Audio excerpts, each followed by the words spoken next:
जय श्री कृष्ण। हर हर महादेव। आप सभी का मेरे चैनल कहानी टाइम में स्वागत है। दोस्तों, आज की वीडियो में हम जानेंगे कि भगवान श्री कृष्ण के माता पिता वासुदेव व देवकी के कष्टों का कारण क्या था। श्रीमद् देवी भागवत महापुराण की एक कथा के अनुसार एक बार राजा परीक्षित के पुत्र जन्मेजय ने सत्यवती पुत्र महर्षि व्यास जी से कई प्रश्न पूछे। वसुदेव तथा देवकी ने ऐसे कौन से कर्म पूर्व जन्म में किए थे जिससे उनके यहाँ परमात्मा भगवान श्री कृष्ण का जन्म हुआ। धर्मपरायण वासुदेव, जिनके पुत्र के रूप में साक्षात भगवान विष्णु अवतरित हुए, वे कंस के कारागार में क्यों बंद हुए। उन्होंने अपनी पत्नी देवकी के साथ ऐसा क्या अपराध किया था जिससे कंस के द्वारा देवकी के 6 पुत्रों का वध कर दिया गया। जगत की सृष्टि करने में समर्थ उन भगवान श्री कृष्ण ने माता देवकी को गर्भ में रहते हुए ही अपने माता पिता को बंधन से मुक्त क्यों नहीं कर दिया।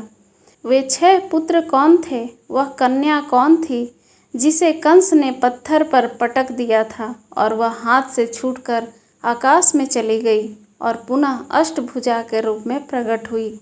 जन्मेजय ने कहा, हे दयानिधे, हे सर्वज्ञ, मेरा मन इन संदेहों से व्याकुल हो रहा है, इसलिए मेरे इन संदेहों को दूर कर मेरे मन को शांत कीजिए। व्यास जी ने जन्मेजय से कहा, इस विषय में क्या कहा जाए। कर्मों की गति बड़ी गहन होती है। कर्म की गति जानने में देवता भी समर्थ नहीं हैं, मानव की तो बात ही क्या है। जब से इस त्रिगुणात्मक ब्रह्मांड का आविर्भाव हुआ, उसी समय से कर्म के द्वारा सभी की उत्पत्ति होती आ रही है। समस्त जीव कर्म रूपी बीज से उत्पन्न होते हैं। तत्वों के ज्ञाता विद्वानों ने 3 प्रकार के कर्म बताए हैं, संचित, प्रारब्ध तथा वर्तमान। कर्मों का यह त्रैविध्य इस शरीर में अवश्य विद्यमान रहता है। काल के पाश में बंधे हुए समस्त जीवों को अपने द्वारा किए गए शुभ अथवा अशुभ कर्मों का फल निश्चित रूप से भोगना पड़ता है। प्रत्येक जीव का प्रारब्ध निश्चित रूप से विधि के द्वारा निर्मित है। सृष्टि के समय ब्रह्मा आदि सभी देवताओं की उत्पन्न होती है और कल्प के अंत में क्रमशः उनका नाश भी हो जाता है। जिसके नाश में जो निमित्त बन चुका है, उसी के द्वारा उसकी मृत्यु भी होती है। विधाता ने जो रच दिया है वह अवश्य होता है, इसके विपरीत कुछ नहीं होता। जन्म, मृत्यु, बुढ़ापा, रोग, दुख अथवा सुख जो सुनिश्चित है वह उसी रूप में अवश्य प्राप्त होता है। इसके विपरीत दूसरा सिद्धांत है ही नहीं। राग, द्वेष आदि भाव स्वर्ग में भी होते हैं और इसी प्रकार ये भाव देवताओं, मनुष्यों तथा पशु पक्षियों में भी विद्यमान रहते हैं। पूर्व जन्म में किए हुए बैर तथा स्नेह के कारण ये समस्त विकार शरीर के साथ सदा संलग्न रहते हैं। आदि अंत रहित यह कर्म ही जगत का कारण है। भगवान विष्णु भी अपनी इच्छा से जन्म लेने के लिए स्वतंत्र होते तो वे अनेक प्रकार के सुखों व वैकुंठपुरी का निवास छोड़कर निम्न योनियों में जन्म क्यों लेते, जैसे मत्स्य, कूर्म, वराह, वामन। ब्रह्मा आदि सभी देवता भी कर्म के वश में हैं और अपने किए कर्मों के फल स्वरूप सुख दुख प्राप्त करते हैं। प्रत्यक्ष दिखाई देने वाले सूर्य और चंद्र कर्म से ही नियमित रूप से परिभ्रमण करते हैं तथा सबको सुख प्रदान करते हैं, किंतु उनके शत्रु राहु के द्वारा उन्हें होने वाली पीड़ा दूर नहीं होती। सूर्य पुत्र शनि, मंद और चंद्रमा क्षय रोगी तथा कलंकी कही जाते हैं। बड़े बड़े देवताओं के विषय में भी विधि का विधान अटल है। भगवान विष्णु को रामावतार ग्रहण करके वनवास का दारुण कष्ट, सीता हरण का महान दुख, रावण से युद्ध व पत्नी परित्याग की असीम वेदना सहनी पड़ी। उसी प्रकार कृष्णावतार में भी बंदी गृह में जन्म, गोकुल गमन, गोचारण, कंसवध और फिर द्वारिका के लिए प्रस्थान आदि अनेक सांसारिक दुखों को भोगना पड़ा। रामावतार के समय देवता कर्म बंधन के कारण वानर बने थे और कृष्ण अवतार में भी कृष्ण की सहायता के लिए देवता यादव बने थे। वसुदेव तथा देवकी ने ऐसे कौन से कर्म पूर्व जन्म में किए थे जिससे उनके यहाँ परमात्मा भगवान श्री कृष्ण का जन्म हुआ। जन्मेजय ने यह प्रश्न पूछा। स्वयंभू मनवंतर में जब माता देवकी का पहला जन्म हुआ था उस समय उनका नाम पृश्नि तथा वसुदेव का नाम सुतपा नामक प्रजापति था। दोनों ने संतान प्राप्ति की अभिलाषा से सूखे पत्ते खाकर और कभी हवा पीकर देवताओं के 12,000 वर्षों तक तप किया। इंद्रियों का दमन करके दोनों ने वर्षा, वायु, धूप, शीत आदि काल के विभिन्न गुणों को सहन किया और प्राणायाम के द्वारा अपने मन के मैल को धो डाले। उनकी परम तपस्या, श्रद्धा और प्रेममयी भक्ति से प्रसन्न होकर श्री विष्णु उनकी अभिलाषा पूर्ण करने के लिए उनके सामने प्रकट हुए और उन दोनों से कहा कि तुम्हारी जो इच्छा हो मांग लो। तब उन दोनों ने भगवान श्री हरि जैसा पुत्र मांगा। भगवान विष्णु उन्हें तथास्तु कहकर अंतर्धान हो गए। वर देने के बाद भगवान ने शील, स्वभाव, उदारता आदि गुणों में अपने जैसा अन्य किसी को नहीं देखा। ऐसी स्थिति में भगवान ने विचार किया कि मैंने तो उनको वर दे दिया कि मेरे सदृश से पुत्र उत्पन्न होगा, परंतु इसको मैं पूरा नहीं कर सकता क्योंकि संसार में वैसा अन्य कोई है ही नहीं। किसी को कोई वस्तु देने की प्रतिज्ञा करके पूरी ना कर सके तो उसके समान उसको तिगुनी वस्तु देनी चाहिए। ऐसा विचार कर भगवान ने स्वयं उन दोनों के पुत्र के रूप में 3 बार अवतार लेने का निर्णय किया। इसलिए भगवान जब प्रथम बार उन दोनों के पुत्र हुए उस समय वे पृश्नि गर्भ के नाम से जाने गए। दूसरे जन्म में माता पृश्नि अदिति हुई और सुतपा कश्यप ऋषि हुए। उस समय भगवान वामन के रूप में उनके पुत्र हुए। फिर द्वापर युग में उन दोनों का तीसरा जन्म हुआ। इस जन्म में वही अदिति देवकी हुई और कश्यप वसुदेव जी हुए और अपने वचन को सच करने के लिए भगवान विष्णु ने उनके पुत्र के रूप में श्री कृष्ण अवतार लिया। वसुदेव और देवकी और रोहिणी के पूर्व जन्म की कथा और अवतार का ग्रहण का रहस्य बहुत ही रोचक है। कश्यप मुनि और उनकी 2 पत्नियां अदिति और दिति ने ही जल जंतुओं के स्वामी वरुण देव के शापवश पृथ्वी पर वसुदेव, देवकी और रोहिणी के रूप में अवतार ग्रहण किया था। एक बार महर्षि कश्यप यज्ञ कार्य के लिए वरुण देव की गौ को ले आए। यज्ञ कार्य की समाप्ति के बाद वरुण देव की बहुत याचना करने पर भी उन्होंने वह गौ वापस नहीं दी। तब उदास मन से वरुण देव ब्रह्मा जी के पास गए और उनको अपना दुख सुनाते हुए कहा, हे महाभाग, वह अभिमानी कश्यप मेरी गाय नहीं लौटा रहा है, अतः मैंने उसे शाप दे दिया कि मनुष्य जन्म लेकर तुम गौपालक हो जाओ और तुम्हारी दोनों पत्नियां भी मानव योनि में उत्पन्न होकर अत्यधिक दुखी रहें। मेरी गाय के बछड़े माता से अलग होकर बहुत दुखी हो रहे हैं और रो रहे हैं। ऐसे पृथ्वी लोक पर जन्म लेने पर यह अदिति भी मृतवत्सा यानी कि जन्म लेते ही बच्चों का मृत्यु को प्राप्त हो जाना होगी। इसे कारागार में रहना पड़ेगा और उसे बहुत कष्ट भोगना होगा। वरुण देव की बात सुनकर प्रजापति ब्रह्मा ने कश्यप मुनि को बुलाया और पूछा, आपने लोकपाल वरुण की गाय का हरण क्यों किया और फिर आपने गाय को लौटाया भी नहीं? आप ऐसा अन्याय क्यों कर रहे हैं? न्याय को जानते हुए भी आपने दूसरे के धन को ग्रहण किया है। लोभ की ऐसी महिमा है कि वह महान से महान लोगों को भी नहीं छोड़ता है। संसार में लोभ से बढ़कर अपवित्र अन्य कोई चीज़ नहीं है। यह सबसे बलवान शत्रु है।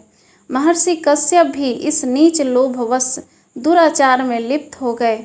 अतः मर्यादा की रक्षा के लिए ब्रह्मा जी ने अपने प्रिय पौत्र कश्यप मुनि को श्राप दे दिया कि तुम अपने अंश से पृथ्वी पर यदुवंश में जन्म लेकर वहाँ अपनी दोनों पत्नियों के साथ गोपालन का कार्य करोगे। इस प्रकार अंशावतार लेने पर तथा पृथ्वी का बोझ उतारने के लिए वरुण देव तथा ब्रह्मा जी ने कश्यप मुनि को श्राप दे दिया था। कश्यप मुनि ने अगले जन्म में वासुदेव जी और उनकी दोनों पत्नियों ने देवकी और रोहिणी के रूप में जन्म लिया। पूर्व जन्म में देवकी द्वारा किए गए कर्म ही देवकी के दुखों का कारण बने। दक्ष प्रजापति की पुत्री दिति और अदिति नाम की दो सुंदर कन्याओं का विवाह कश्यप मुनि के साथ हुआ। अदिति के अत्यंत तेजस्वी पुत्र इंद्र हुए। भगवान विष्णु ने इंद्र का पक्ष लेकर दिति के दोनों पुत्रों हिरण्यकश्यपु और हिरण्याक्ष को मार डाला। तब दिति ने सोचा, मैं कोई ऐसा उपाय करूंगी जिससे मुझे ऐसा पुत्र प्राप्त हो जो इंद्र को मार डाले। भगवान की कैसी माया है। लोग अपने को और अपने आत्मीय को बचाना चाहते हैं, लेकिन दूसरों से द्रोह करते हैं। यह द्रोह नरक को ले जाने वाले का रास्ता होता है। तब इंद्र जैसे ओजस्वी पुत्र के लिए दिति के मन में इच्छा जागृत हुई। अतः वह अपने पति कश्यप जी को प्रसन्न करने के लिए उनकी सेवा करने लगी। दिति ने अपने मन का संयम कर प्रेम, विवेक, मधुर भाषण, मुस्कान व चितवन से कश्यप जी के मन को जीत लिया। वे दिति के सेवाओं से मुक्त होकर जड़ गए। उन्होंने दिति से कहा, अब तुम जो चाहो हम करने को तैयार हैं।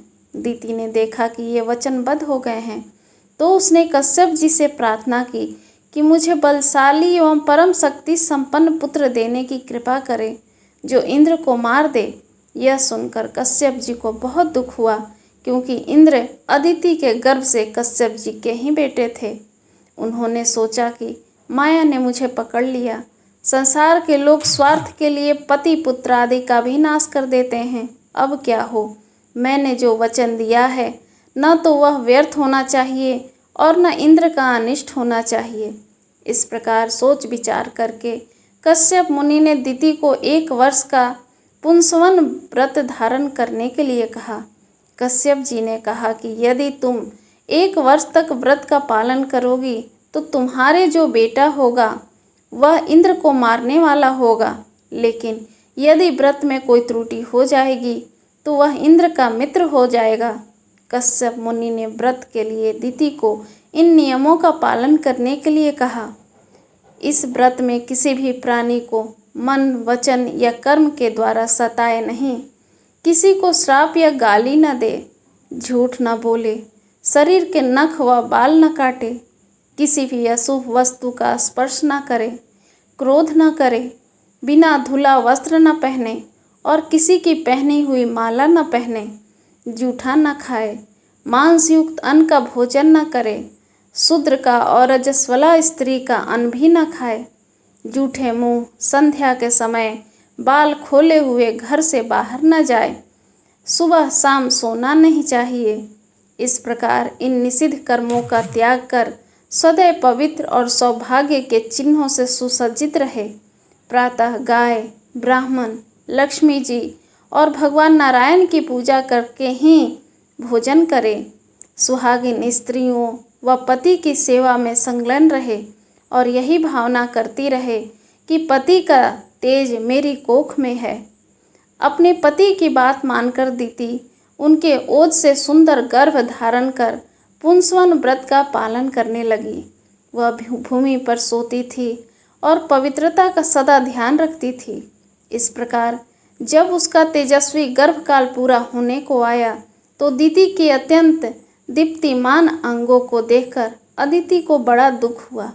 उसने अपने मन में सोचा कि यदि दिति के गर्भ से इंद्र के समान महाबली पुत्र उत्पन्न होगा तो निश्चय ही मेरा पुत्र निस्तेज हो जाएगा।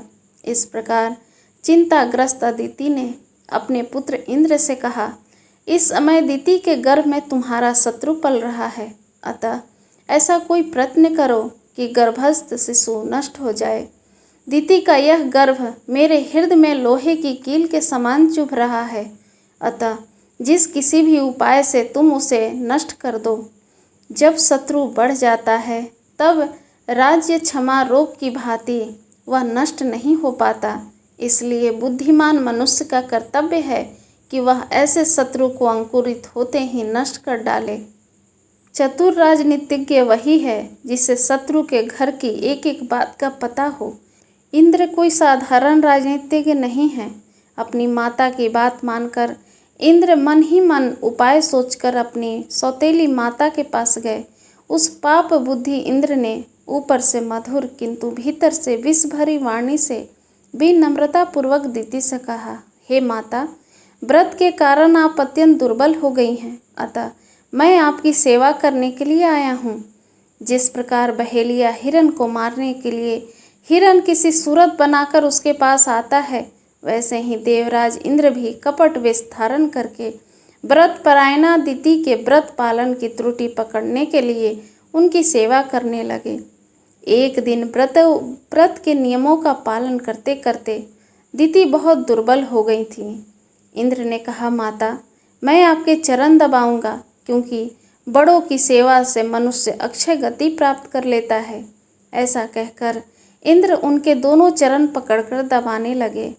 चरण दबने से दिति को बहुत सुख प्राप्त हुआ और उसे नींद आने लगी। उस दिन वह पैर धोना भूल गई और बाल खुले ही सो गई। दिति को नींद के वशीभूत देखकर इंद्र योग बल से अत्यंत सूक्ष्म रूप बनाकर हाथ में शस्त्र लेकर बड़ी सावधानी से दिति के उदर में प्रवेश कर गए और वज्र से उस गर्भस्थ बालक के 7 टुकड़े कर डाले। तब वे 7 टुकड़े सूर्य के समान तेजस्वी 7 कुमारों के रूप में परिणित हो गए। वज्र के आघात से गर्भस्थ शिशु रोने लगे।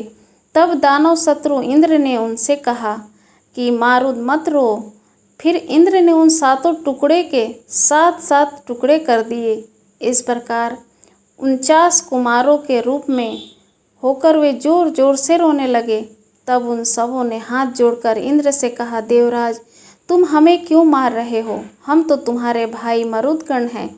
इंद्र ने मन ही मन सोचा कि निश्चय ही यह सौतेली माँ दिति के व्रत का परिणाम है कि वज्र के मारे जाने पर भी इनका विनाश नहीं हुआ।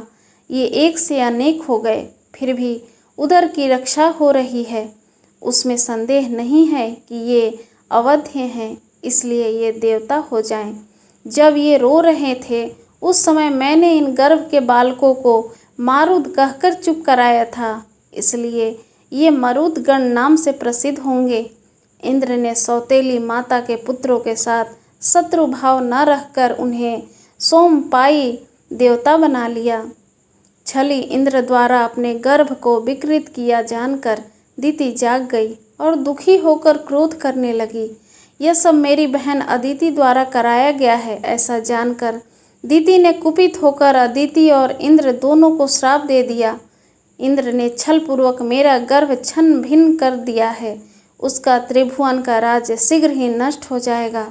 जिस प्रकार पापिनी अदिति ने गुप्त पाप के द्वारा मेरे गर्भ को नष्ट करवा डाला है, उसी प्रकार उसके पुत्र भी क्रमशः उत्पन्न होते ही नष्ट हो जाएंगे और वह पुत्र शोक से अत्यंत चिंतित होकर कारावास में रहेगी। तब कश्यप जी ने दिति को शांत करते हुए कहा, देवी, तुम क्रोध मत करो। तुम्हारे ये 49 पुत्र मरुद देवता होंगे जो इंद्र के मित्र बनेंगे। तुम्हारे श्राप 28वें द्वापर युग में सफल होगा। वरुण देव ने भी उसे श्राप दिया था। इन दोनों श्रापों के संयोग से यह अदिति मनुष्य योनि में जन्म लेकर देवकी के रूप में उत्पन्न होगी और अपने किए कर्म का फल भोगेगी। माया की बड़ी प्रबलता है।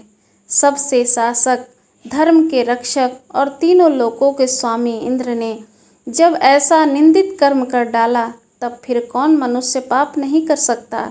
ब्रह्मा से लेकर तृण पर्यंत स्थावर जंगम सभी प्राणी माया के वशीभूत रहते हैं और वह माया उनके साथ क्रीड़ा करती रहती है, खेलती रहती है।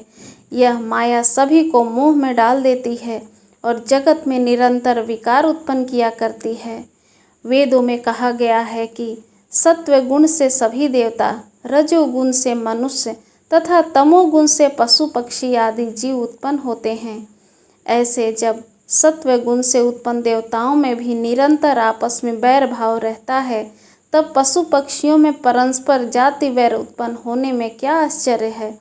देवता भी सदा संतुष्ट रहते हुए द्वेष परायण होकर आपस में विरोध भाव रखते हैं। चंद्रमा ने जानबूझकर अपने गुरु बृहस्पति की पत्नी का बलपूर्वक हरण कर लिया। उसी प्रकार इंद्र ने महर्षि गौतम की पत्नी के साथ अनाचार किया। जगतपति भगवान विष्णु ने वामन रूप धरकर छल से राजा बलि को ठग लिया, लेकिन विजयी राजा बलि की हुई, जिन्होंने समस्त भूमंडल का दान कर दिया। भगवान विष्णु जो त्रिविक्रम कहलाते हैं, छलने के लिए वामन बने और उन्हें राजा बलि का द्वारपाल बनना पड़ा। इस प्रकार सभी देवता काल पास में आबाद रहते हैं, अतः मनुष्य हो या देवता, किए गए शुभ या अशुभ कर्मों का फल तो अवश्य ही भोगना पड़ता है। इसलिए जगत की सृष्टि करने में समर्थ उन भगवान श्री कृष्ण ने माता देवकी के गर्भ में रहते हुए अपने माता पिता को बंधन से मुक्त नहीं किया। कर्म फल भोगने के बाद ही वसुदेव व देवकी को श्री कृष्ण ने कंस का वध कर कारागार से मुक्त किया और उनका कष्ट दूर किया। देवकी के 6 पुत्रों के पूर्व जन्म की कथा। देवकी के वे 6 पुत्र कौन थे? स्वयंभू मनवंतर में मरीचि और उनकी पत्नी उड़ना के 6 अत्यंत बलशाली व धर्मपरायण पुत्र थे।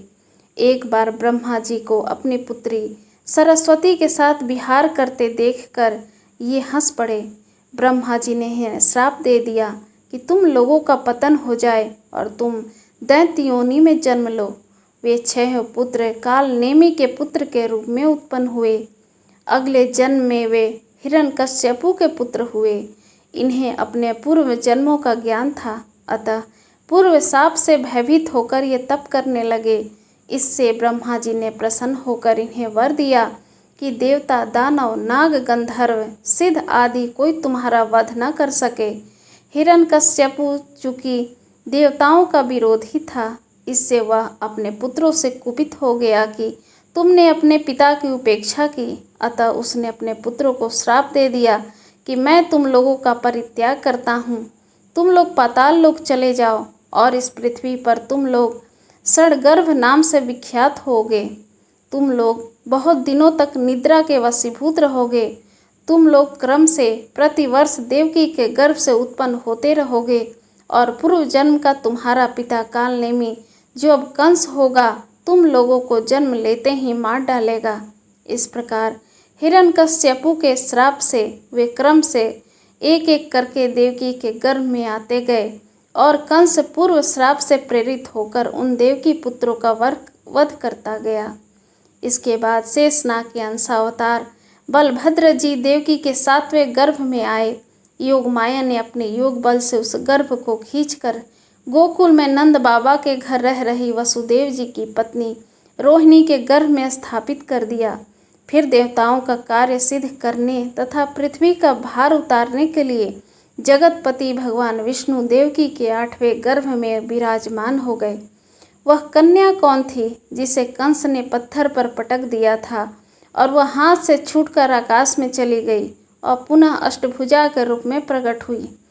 देवताओं का कार्य सिद्ध करने के उद्देश्य से भगवती योग माया ने अपनी इच्छा से यशोदा के गर्भ में प्रवेश किया। भाद्रपद मास के कृष्ण पक्ष में रोहिणी नक्षत्र युक्त अष्टमी तिथि की अर्धरात्रि की शुभ बेला में देवकी जी ने परम सुंदर अद्भुत बालक को जन्म दिया।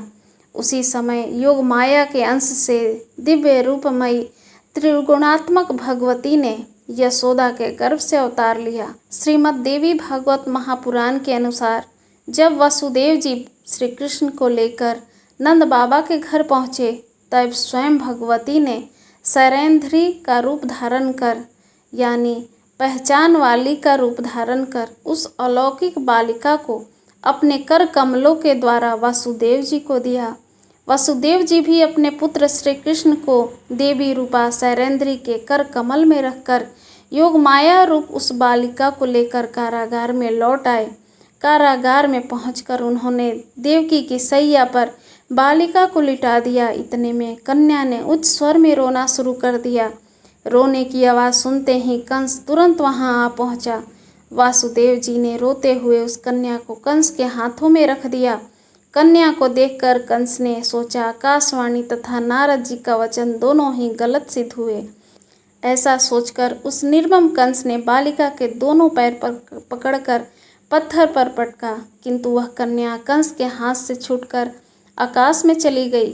वहां दिव्य रूप धारण कर उस कन्या ने मधुर स्वर में कहा, अरे पापी, मुझे मारने से तुम्हारा क्या लाभ होगा? तेरा महाबलशाली शत्रु तो जन्म ले चुका है। ऐसा कहकर वह कल्याणकारिणी भगवती स्वरूपा कन्या आकाश में चली गई। बोलिए श्री कृष्ण भगवान की जय।